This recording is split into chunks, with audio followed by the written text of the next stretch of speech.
За банкнд мөнгө хадгалуулахад жилийн 10% хүү өгнө.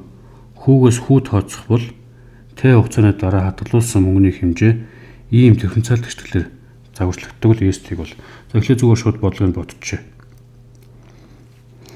За өгсөн нөхцлөөс бол ST-гийн уламжлал нь за энэ бол 0.1 гэсэн үг. Тэгээд ST байна. За энийг болохоор бид нэр DST тэгээд DT гэж үчээд 0.1 ST. За эндээс мэдээж хувьсгчаа ялгаж болно. Хувьсгч ялгахаар тэр ST-ийн урагшаа орж ирж хуваагдаад DT-ийг аргашны оруулаад үржүүлэх юм бол 0.1 DT болно. За энэний хоёр талаас интеграл авчих юм бол тэнцвэр нэмнээ зүүн гартал нь бол за интеграл авчиж мэдээж зэрэг ln гээд ST болно. Тэнцвэр нэмнээ баруун гартал нь болохоор 0.1-ийг үржих нь Т нэмэх нь С гэж гарч ирнэ. За эндээс ST-г олох юм бол E-ийн 0.1 Т нэмэх нь С гэж гарч ирнэ. За мэдээж хариултын дотор бол ийм хариулт байхгүй байгаа. Тэгэхээр бид нар яах ёстой вэ? Хариултаа жоо өөрчлөх хэрэгтэй. За энд зэргийн чинаар ашиглах юм бол 0.1 Т үржих нь E-ийн С зэрэг бол. За E-ийн С зэрэг гэдэг нь тогтмол тоо учраас бид дахиад өөр нэг үсгээр орлуулчих болно. За энэ бодлогон дээр бол А үсгээр орлуулсан байна. Энийг А-гаар орлуулчих юм бол тэгээ А-гаа урталт нь авчиж E-ийн 0.1 Т. За ингээд зөв хариулт нь бол энэ байна. За Т хугацаанд конус хэлбэртэй бронх гэдэг нь одоо ийм төрсэй гэж байгаа. Энэ бронхоор гоож хусны хэмжээ нь ийм дифференциал тэгшлэлээр загварчлагддаг бол BT-г нь бол. За шууд дифференциал тэгшлэлээ явуулъя. За энийг болохоор бид нэр DBT тэгээд хуваахан DT гэж үчиж болно. За артлын нөхцөлийг болохоор 12-ыг үржих нь язгуурд орж за хувьсгчаа салгах гэж байгаа учраас ингэж үчнэ. За тэгэнгүүтээ энийг урагшны оруулаад DT-г аргашны оруулах юм бол за тэгээд тэнцвэр нэмний зүүн гар талыг бол тэр BT-гийн хасах хоёрны нэвтрэг гэвчээ. За тэгээд DBT. Ер нь бол BT гэдэг юм орлуулад ивчвэл илүү хялбархан л байдаг. Орлуулахгүй ингээ буцсан ч болно. За ийм боллоо. За хоёр талаас нь интеграл авна. За мэдээж тэнцвэр нэмний зүүн гар тал бол юу болох вэ гэхээр BT-гийн хас хоёрны нэг зэрэг дээр нэг зэргийг нэмэхээр BT-гийн хоёрны нэг зэрэг болно. Буцаагаад энэ зэрэгт нь хоёрны нэгт нь хувааж өгнө. Хуваахаар байран сольж өржөдөд ийм болчихно. За харин тэнцвэр нэмний баруун гар талд нь болохоор интегралийн дотор талд байгаа энэ бол зөв тогтмол тоо учраас хэвээрээ байж байна. За үржих нь Т гэж гарч ирнэ. За нэмэх нь С гэж үчиж. За эндээс тэнцвэрлэлийн хордлыг 2 хуваагаад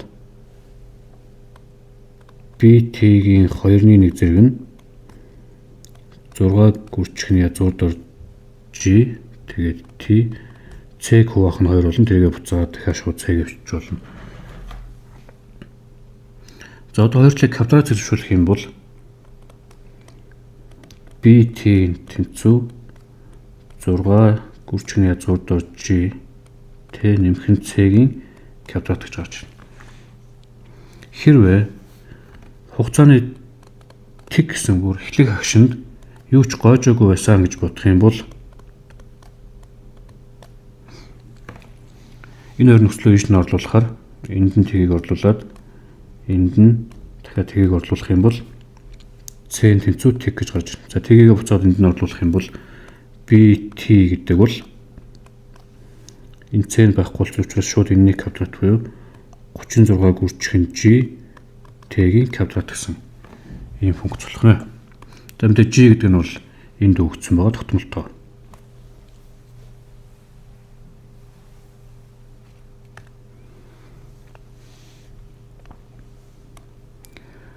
За хүн амын өсөлтийн дифференциал тэгшлэлээр хүн амын өсөлтийн дифференциал тэгшлэлээр өгчээ. За дифференциал тэгшлэл нь хэрвээ ийм бол pt-г олоо гэж. За мэдээж хувьсгчаа ялгая. dp dt k гүрчгэн p гэдгээс dp хуваах нь p. За энэ p урагшнаа болж хуваагаад k гүрчгэн dt гэвч. За эндээс юу болох вэ гэхээр тэнцлийн зүүн гартал нь бол интеграл авсан гэж ойлгоод ln p болно. Тэнцлийн баруун гарталтаа бол kt нэмэх нь c болно. За эндээс шууд энэ нөхцөлөөр орлуулчих болно. За сүүлд нь орлуулсан ч болно. За яах гэдэг нь нөхлөөр хэрвээ t-ийн оронд t-ийг орлуулах юм бол энд байгаа t гэсэн тоог нь t-ийн оронд орлуулах юм бол энд байгаа тоо нь 200,000 гарч ирнэ гэсэн үг. Тэгэхээр юу гэсэн үг болох вэ гэхээр мэдээж энэ өөр шууд бүхэлдээ t болчихно. Тэгээд c гэдэг бол ln 200,000. Ийм бол. За тэгээ энийг буцаагаад энэ c-д орлуулчих юм бол ln p гэдэг юм бол за p-ийн модуль төвч энэ бол k гүрчгэн t нэмэх нь ln 200,000 гэсэн үг болох юм байна. За эндээс p-г олох юм бол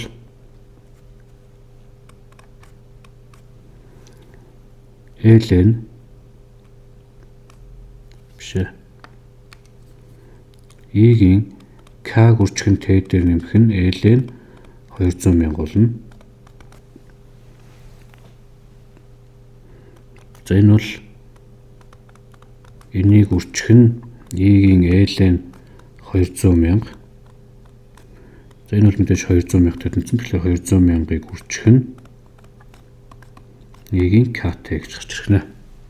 За ингэж бодож болно. Эсвэл энэ нөхцлөө энэ ихт орлуулахгүйгээр сая бол шууд энд нь орлуулсан. Энд нь орлуулахгүйгээр эхлээд эндээс p-г олъё. p гэдэг бол e-ийн kt дээр нэмэх нь c болно. За энийг e-ийн kt үржих нь e-ийн c болгож чод энийг a гэдээ орлуулчих юм бол a үржих нь e-ийн kt бол. За энэ нөхцөл дээр энийг ашиглаж болно. Өөрөлдөх юм бол t-ийн оронд t тавихад p нь 200,000 гарч ирж байгаа хэвээр.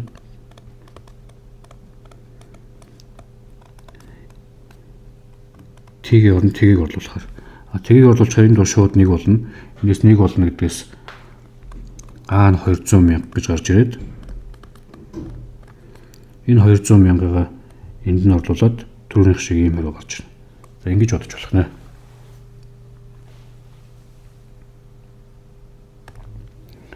За хэрвээ халуун кофе 100 градусын Цельсийн 100 градус байсан ба орчин температур нь 20 градус.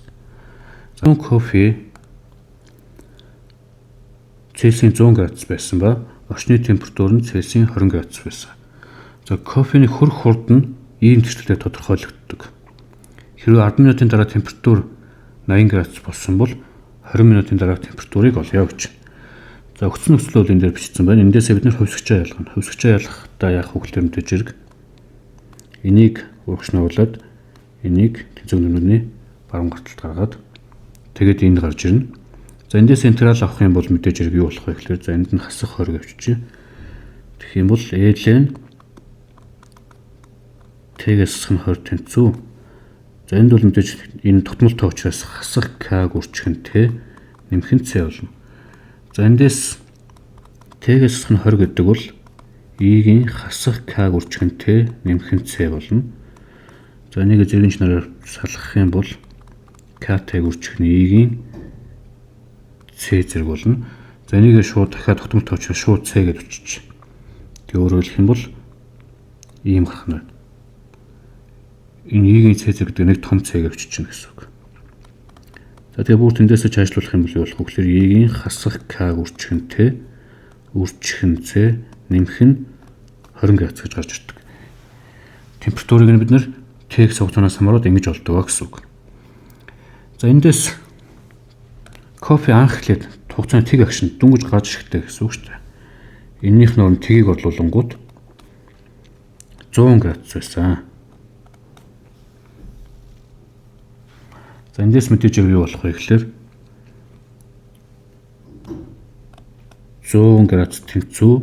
За И-ийн тэг зэрэг бол 1 болчихно. Тэгэхээр С дээр нэмэх нь 20 гэдгээс С гэдэг нь 80 градус гэж гарч ирэх юм байна.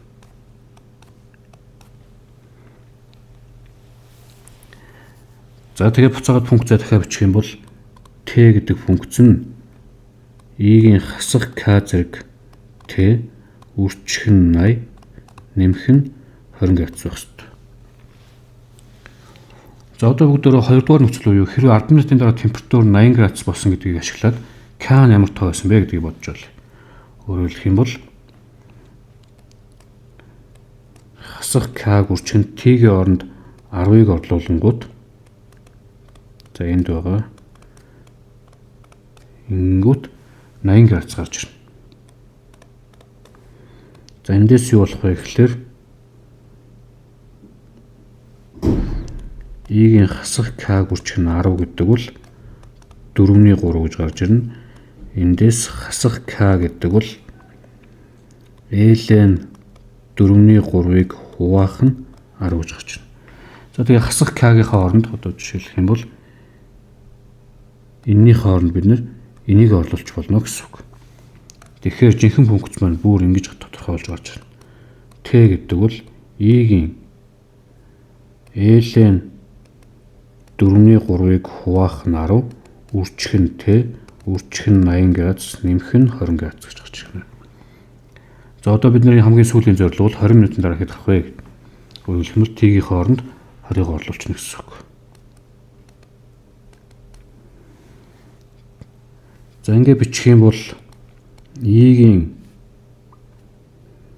20-ыг 20-оржуулээд 2 болно. 2-ыг үржих нь L-ийн 4-ний 3, үржих нь 80 градус, нэмэх нь 20 градус боллоо.